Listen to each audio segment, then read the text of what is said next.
നമസ്കാരം സുഹൃത്തുക്കളെ. ഞാനപ്പോൾ ബോസ്റ്റണിൽ നിന്ന്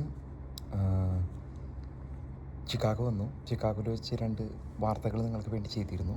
അതിനുശേഷം ഞാൻ അവിടെ നിന്ന് കാലിഫോർണിയയിലുള്ള ഒരു എയർപോർട്ടിൽ, ഒരു ലോക്കൽ എയർപോർട്ടിൽ വന്നു.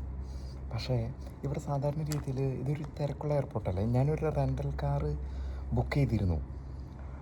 പക്ഷേ ഞാനിവിടെ ലാൻഡ് ചെയ്തപ്പോൾ 12:30 1 മണിയായി വെളുപ്പിന്. സാധാരണഗതിയിൽ 24 hours വർക്ക് ചെയ്യുന്നതാണ് അമേരിക്കയിലെ എല്ലാ എയർപോർട്ടിലും. പക്ഷേ ഇന്ന് അവർ അടച്ചേക്കാണ്. അപ്പം ഞാൻ ഇനി എന്തായാലും ഒരു 3-4 മണിക്കൂർ, 5 മണി 6 മണിയാകുമ്പോഴേക്കും തുറക്കും.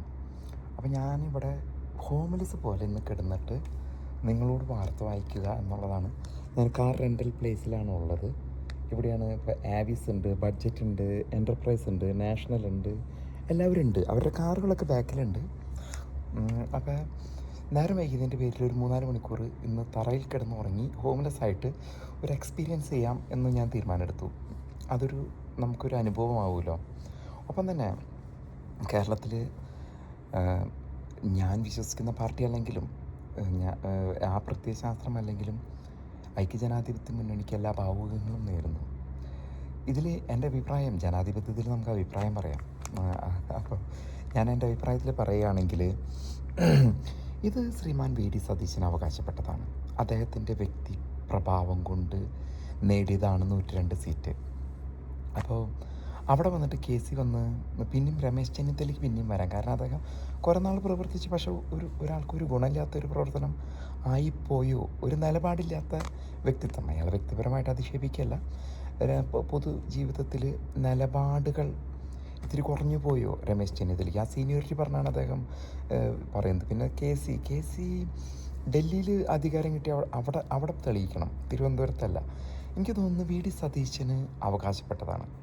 ഞാൻ ലോകത്തിലെ ഏറ്റവും പഴയ ജനാധിപത്യ രാജ്യമായ അമേരിക്കയിൽ, 250 വർഷത്തോളം പഴക്കമുള്ള ജനാധിപത്യമായ രാജ്യമായ അമേരിക്കയിൽ നിന്നും ലോകത്തിലെ ഏറ്റവും വലിയ ജനാധിപത്യപരമായ രാജ്യമായ ഇന്ത്യയിലെ ഒരു സംസ്ഥാനത്തെ പറ്റി, പക്ഷേ എൻ്റെ സംസ്ഥാനം എൻ്റെ മാതൃഭാഷയാണ്, എൻ്റെ മണ്ണാണ്, അതിൻ്റെ പേരിലുള്ള അവരുടെ അഭിപ്രായം വി ഡി സതീശന് അവകാശപ്പെട്ടതാണ് ഈ മുഖ്യമന്ത്രി സ്ഥാനം എന്നാണ്. അദ്ദേഹം ഒരു പക്ഷേ അത് ഈ പൊതുവെ കോൺഗ്രസിൻ്റെ ന്യൂനപക്ഷ പ്രീണനം അതല്ലെങ്കിൽ അവരുടെ കുടുംബാധിപത്യം ഒന്നും ഞാൻ ഇത് ചെയ്യുന്നില്ല. ബാക്കിയെല്ലാം ഞാൻ അംഗീകരിക്കുന്നു. കോൺഗ്രസിൻ്റെ കേരളത്തിനൊരു ഇന്ത്യക്കൊരു പ്രതിപക്ഷമില്ലാതാക്കി മാറ്റിയത് രാഹുൽ ഗാന്ധി എന്ന ഈ പുതു തലമുറയിലെ രാജകുമാരനാണ്. അപ്പോൾ അതിനോട് ഞാൻ ഒട്ടും യോജിക്കുന്നില്ല.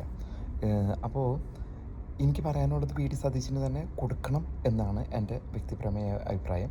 ഈ പറഞ്ഞ മാതിരി ജനാധിപത്യത്തിൽ ആർക്കും അഭിപ്രായം പറയാം, വിമർശിക്കാം. ഇത് വി ഡി സതീശന് അവകാശപ്പെട്ടതാണ്. അത് കെ സി രാഹുലിനെ മയക്കി അടിച്ചിട്ട് പോയാൽ ന്യായമല്ല. ഞാൻ തറയിൽ കിടന്ന് ഹോംലെസ് ആയിട്ട് അമേരിക്കയിൽ നിന്നാണ് ഈ വാർത്ത തരുന്നത്, എൻ്റെ അഭിപ്രായം രേഖപ്പെടുത്തുന്നത്. എൻ്റെ ഫ്ലൈറ്റ് ഡിലേ ആയി, ഞാൻ തറയിൽ കിടന്നുറങ്ങുകയാണ്. അതിനിടയിലുള്ള എൻ്റെ ഒരു വാർത്തയാണ് തറവാർത്തയാണെങ്കിലും വി ഡി സതീശന് അവകാശപ്പെട്ടാണ്. വി ഡി ഞങ്ങളുടെ നേതാവേ ധീരതയോടെ നയിച്ചോളൂ, ലക്ഷം ലക്ഷം പിന്നാലെ.